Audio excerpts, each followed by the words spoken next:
Good morning. Welcome to another episode of Random Friday Musing.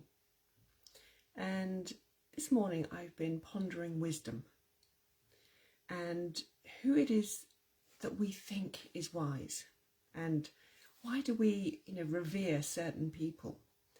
And all I can figure out is it comes right from childhood.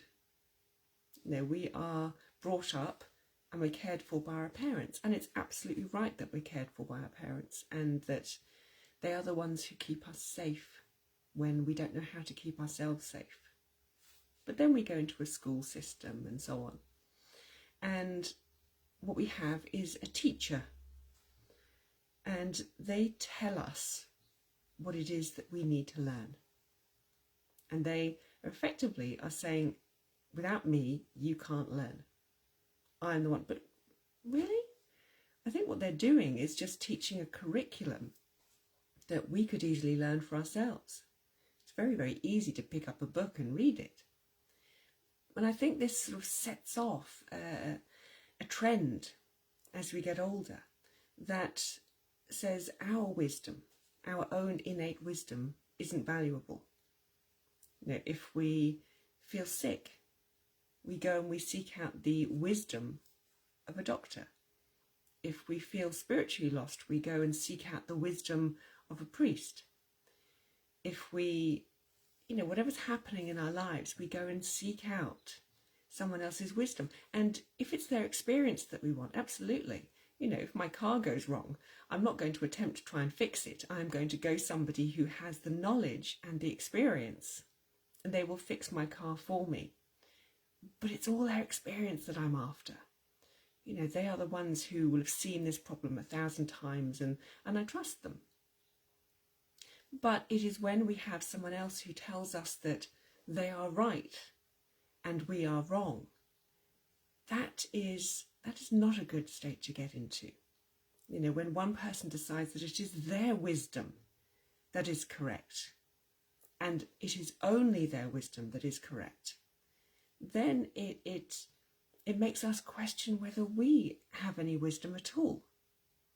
If you are constantly told as you are growing up, in work, whatever it is, that you don't know anything, it doesn't just stay within that one little area. Actually, we begin to doubt ourselves in all other areas in life. And we think, well, if I was wrong here, then surely I'm wrong also in this area. And so this lack of confidence, this lack of belief within ourselves, it spreads, it grows. And then we reach the point where we start saying, well, I'm not wise. I don't have anything to contribute to the debate. I don't have any ideas on how this should be handled or how to build something. Because we've lost that confidence in ourselves. We've lost our self-value. And then we hide away, and this is the saddest part. Every single one of us has experience, has a breadth of experience, no matter how much or little it is. We all carry this, and from this experience arises a wisdom. Because it just does. As we experience things, we all learn as we go through life.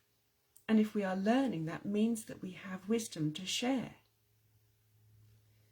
So it makes me so sad when I hear people say that they have no wisdom, that they have nothing to contribute to life.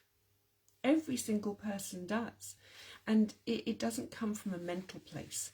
It's not when we sit down and we start thinking about, right, what could we do? It is innate. It has simply grown inside of us, this wisdom. And all we need to do is let it out. And this is where it gets hard, because we so doubt ourselves. We so doubt that we have anything of worth to add, that we'll stay quiet. And then we walk away and we think, oh, if only I'd had the confidence to stand up. I know what the solution could be. I know the answer to this. And yet we hide. We hide because we believe nobody will listen. And what happens is we judge certain people. We have the image of the great leader, the wise one. Whether they're the big man wearing a suit, or perhaps they're the Buddha type person sitting in the lotus position. We put our feelings onto them. We say, because this person looks like a wise person, therefore I am going to listen to them. It is just the dressing of authority, but doesn't actually mean that they have any real authority or wisdom. And yet the person who isn't dressed up in this way, who looks completely normal, who perhaps doesn't dress the way society would expect them to dress, we look at them, we think, well, they had nothing, they couldn't possibly have anything to contribute because they don't look like a wise person. And we do this to ourselves, we do this to other people. And so we miss out on an incredible amount of wisdom that is out there because we have judged somebody as not fitting the mould of being a great and wise leader. And so people hide away.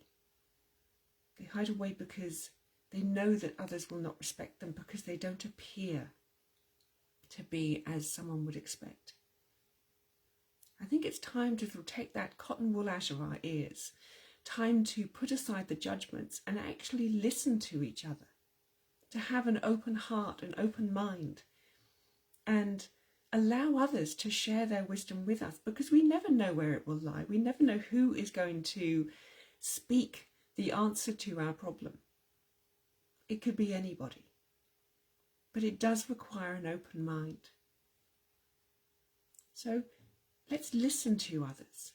Let's see. And they may not have the answer, but the very act of listening, it acknowledges that they have a worth, that they have a right to express their opinions, to share their experiences, even if it doesn't work for us.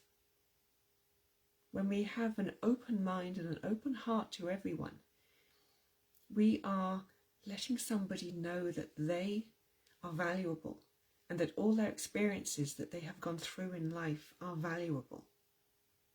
We see them, and we don't know the effect that this will have on somebody else, because it can only be good. And for you, share your wisdom. Let it out. Don't hold it back. If you have something that you feel you want to contribute, contribute. You never know. You never ever know what effect it may have on someone else's life. So that is my random musing for today. And I'll be back with more wise thoughts. And I hope you will join me again. So thank you so much for being here with me. And I look forward to connecting with you again. And many light blessings. Bye-bye.